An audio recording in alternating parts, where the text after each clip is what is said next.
السلام علیکم دوستو، جیسا کہ آپ لوگوں کو پتہ ہے ابھی جو ہے کرنٹ ریسنٹلی افیئر چل رہا ہے، بلکہ ایک ایران اور اسرائیل کا، اور دوسرا جو ہے دبئی کا جو طوفان آیا ہوا ہے، زلزلہ آیا ہوا ہے، اللہ کی طرف سے عذاب آیا ہوا ہے۔ تو ایران اور اسرائیل کے بارے میں آپ لوگوں کو پتہ ہے کہ 40-45 سالوں سے آپس میں دھمکیاں چل رہی تھی، میں تمہیں ماروں گا، میں تمہیں ماروں گا۔ آخرکار ایران نے کر دیا، اور اس سے فلسطین اور غزہ، یروشلم، مسجد اقصیٰ کے لوگوں کو بھی بہت فائدہ ہوا، الحمدللہ مسلمانوں کو بھی فائدہ ہوا۔ دوسرا بات جو ہے دبئی کا بات، تو کچھ لوگ کہہ رہے ہیں دبئی میں مندر بنایا گیا، اس وجہ سے جو ہے اللہ کا عذاب آیا ہے، وہاں مورتیاں رکھی گئی اسلامک کنٹری ہوتے ہوئے۔ یہ تو بات ہم سائیڈ میں رکھتے ہیں۔ سب سے پہلی بات یہ بتاؤ کہ قصص الانبیاء آپ پڑھیں گے، سنیں گے، جانیں گے تو آپ کو معلوم پڑے گا کہ جتنے بھی قوموں پہ اللہ کا عذاب آیا ہے، صرف یہ وجہ نہیں تھا کہ لوگ اللہ کو چھوڑ کر کسی اور کو معبود بناتے تھے، بلکہ جتنے بھی قوم آئی ہے اللہ کے ساتھ کسی اور کو شریک کرتے تھے، یہ تو کرتے تھے، لیکن اس کے ساتھ ساتھ ایسے گناہ میں مبتلا ہوتے تھے جو ناقابل برداشت تھا، جو نیک لوگوں کو ستایا جاتا تھا۔ اس کے علاوہ بھی ایسے غلط کام کرتے تھے جس کو برداشت کرنا مشکل تھا، جس کو اچھے لوگوں کے اوپر جو ہے سائیڈ ایفیکٹ ہوتا تھا، اس وجہ سے اللہ ان پہ عذاب دیتے تھے۔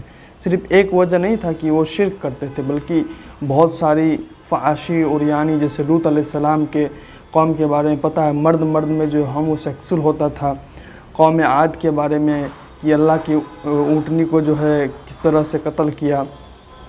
اس کے پیچھے جائے قوم سمود، قوم عاد، یہ سب جتنے بھی قومیں ہیں کچھ نہ کچھ بڑا گناہ کیے، اس کے بعد اللہ نے عذاب دیا۔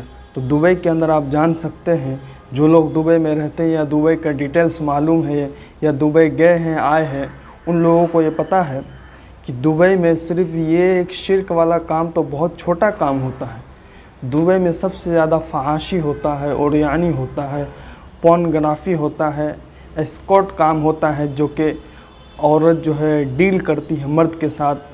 آپ لوگ عقل مند ہیں، بخوبی پتہ ہوگا۔ ایسے کام ہوتے ہیں، سب سے زیادہ فحاشی اوریانی ہوتی ہے، ڈانس کلب اور گندے کام ہوتے ہیں۔ میں اپنے لفظ سے کیا بولوں، اس وجہ سے میں دبئی کے اوپر بہت دنوں سے غور کر رہا تھا کہ ایسے کام ہو رہے ہیں پوری دنیا میں۔ 57 اسلامک ملک میں جتنا دبئی میں سب سے زیادہ گناہ ہوتا ہے اتنا کسی بھی ملک میں نہیں۔ اور بھی ملک میں گناہ ہوتا ہے، لیکن جتنا دبئی میں ہوتا ہے اتنا کسی بھی ملک میں نہیں۔ دبئی میں گناہ ہوتا ہے، اور دبئی کے پریزیڈنٹ، دبئی کے حکمران کچھ نہیں کر رہے ہیں، بلکہ انہیں پیسوں سے مطلب ہے۔ کسی نے لکھا کہ انڈیا کے جو حکمران ہیں نریندر مودی جی، وہ اپنے دھرم پہ کام کر رہے ہیں، اور اسلامک ملک کے جو لوگ ہیں وہ پیسوں پہ کام کر رہے ہیں۔ اس وجہ سے جو ہے وہ لوگ پیسوں کے پیچھے اتنا پڑ گئے ہیں کہ اپنا جو ہے مذہب بھول گئے ہیں، اللہ کو بھول گئے ہیں، اللہ کے نبی جناب محمد صلی اللہ علیہ وسلم کے طریقوں کو بھول گئے ہیں۔ تو یہی حال ہوگا کئی برسوں بعد جو دبئی میں باڑھ آیا، آندھی طوفان آیا ہے۔ آپ لوگ دیکھ سکتے ہیں ریگستان جگہ جہاں کچھ نہ تھا، وہاں دیکھیے بڑے عمارتیں، یہ قیامت کی نشانیوں میں سے ہیں، اور ان لوگوں نے اتنا حد سے تجاوز کر دیا کہ اللہ کے عذاب آ پکڑی۔ اللہ ہم سب کو، ہمارے ہندوستان کو خاص کر کے اپنے حفظ و امان میں رکھے۔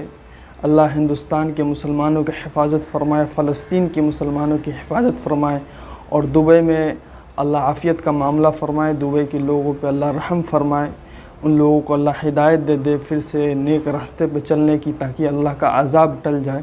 اللہ سے ہم دعا کرتے ہیں کہ اللہ دبئی والوں کو ہدایت دے اور ان کے ساتھ عافیت کا معاملہ ہو۔